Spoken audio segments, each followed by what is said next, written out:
ध्यान दीजिए ये रेमेडियल की हैं, ये ध्यान दीजिए कि यहाँ ये गवर्नमेंट की तरफ से है, मॉड्यूल आया हुआ है और इसी के अंतर्गत यहाँ ये अध्याय 1 दिया गया है, रासायनिक अभिक्रियाएं एवं समीकरण। और इसमें देख सकते हैं कि ये यहाँ पर ये कितने अंक आने वाला है, 6।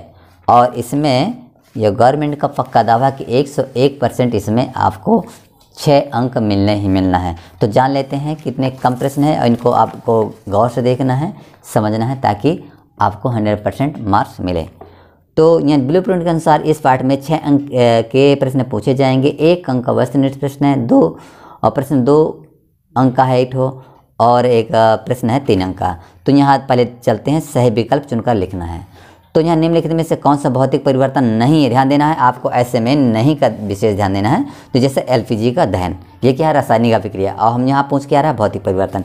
दूसरा प्रश्न है, जिन अभिक्रिया में ऊष्मा का अवशोषण होता है, यानी ऊष्मा का सोखना होता है, तो ऊष्माक्षेपी अभिक्रिया कहते हैं। अभी बताया गया दूसरे वीडियो में, आप चाहें तो आई बटन में इसको देख सकते हैं। इस जो सभी आया है रासायनिक अभिक्रिया एवं समीकरण का वीडियो, तो आई बटन में ऊपर जाके देख सकते हैं। और यहाँ पर सिर्फ प्रश्नों को ही बताया जा रहा है, अभ्यास कार्य का। तीसरा प्रश्न है, उसमें से कौन सी एक रासायनिक अभिक्रिया नहीं है। तो ध्यान दीजिए, बर्फ का पिघलना, ये भौतिक परिवर्तन, तो आपको यहाँ कर देना है। इसके बाद प्रश्न क्रमांक 4 है, जैसे कि देख पा रहे हैं, किसी रासायनिक अभिक्रिया में भाग लेने वाले पदार्थ कहलाते हैं, तो अभिकारक कहलाते हैं। इसके बाद और आगे आप चल रहे हैं नीचे, प्रश्न क्रमांक यहाँ पर देख पा रहे हैं आप, लंबे समय तक सेवन न करने पर सूखे मेवे सड़ जाते हैं क्योंकि इसमें विकृत गंधिका हो जाती है। इसका उत्तर करेंगे 6 नंबर में, 6Fe2O3 + 2Al, और यहाँ पर Al2O3 = 2 या फी दिए गए। तो ऊपर दी गई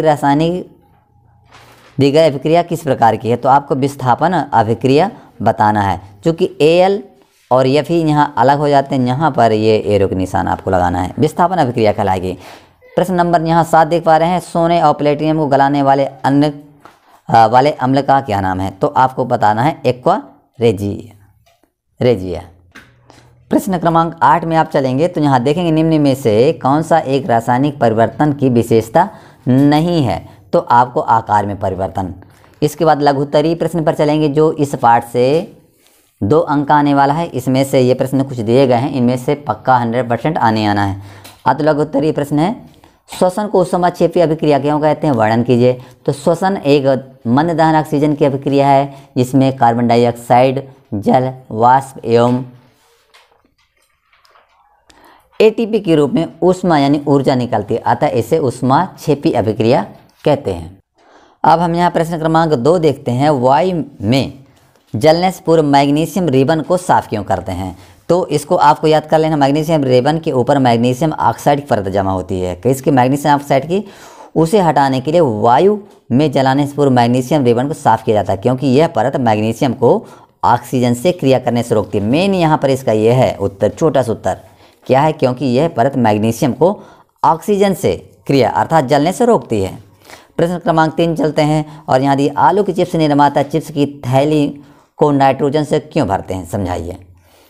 तो ध्यान देना, आलू की चिप्स निर्माता या कोई भी पैकेट बंद होते हैं, नमकीन से होते हैं, उसमें नाइट्रोजन गैस होती है। तो इसका मेन कारण यही होता है कि ऑक्सीजन हटाकर उसमें नाइट्रोजन गैस जैसे कम सक्रिय गैस से युक्त कर देते हैं, यानी ऑक्सीजन गैस ज़्यादा सक्रिय है जबकि नाइट्रोजन गैस बहुत ही कम सक्रिय है, जिससे चिप्स का उपचयन ना हो सके, यानी खराब ना हो सके, ज़्यादा समय तक चलती है। प्रश्न क्रमांक 4 में चलते हैं, अवक्षेपण अभिक्रिया से आप क्या समझते हैं, उदाहरण देकर समझाइए।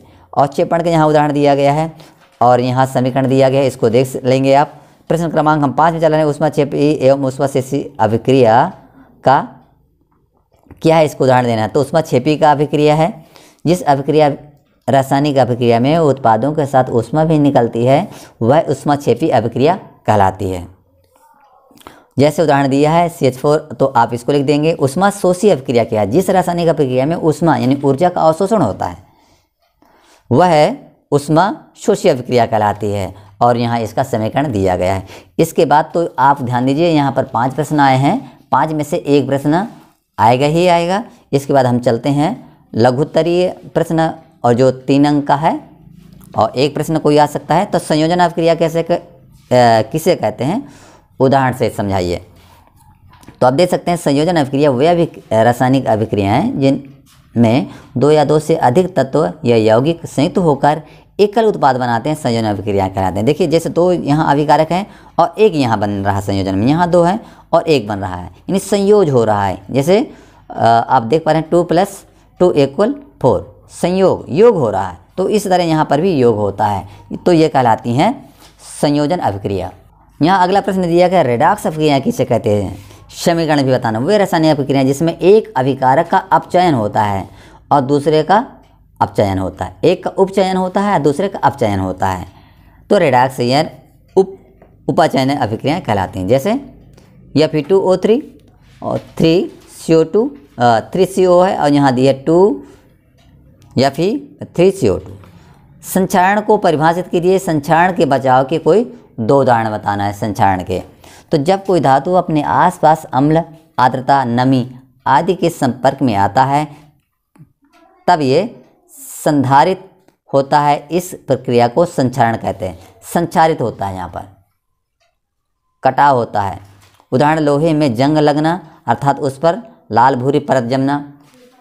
प्रश्न क्रमांक 4 है दवा की बोतल अधिकांश से रंगीन होती हैं क्यों। तो दवा की बोतल अधिकांश से रंगीन होती है क्योंकि उस दवाएं प्रकाश की उपस्थिति में ऑक्सीकृत हो जाती हैं और विषैले हो जाती हैं, अतः इसे रोकने हेतु दवाओं को की बोतल रंगीन रखते हैं। अब 5वां प्रश्न है संतुलित रासायनिक समीकरण क्या है। रासायनिक समीकरण को संतुलित करना क्यों आवश्यक है। तो यहाँ इसका उत्तर देखिए, संतुलित रासायनिक समीकरण जिस रासायनिक समीकरण में अभिकारक एवं उत्पादों के कुल द्रव्यमान समान हो, अर्थात अभिक्रिया के पहले एवं उसके पश्चात प्रत्येक तत्व की परमाणु की संख्या समान हो, वह समीकरण संतुलित रासायनिक समीकरण कहलाता है।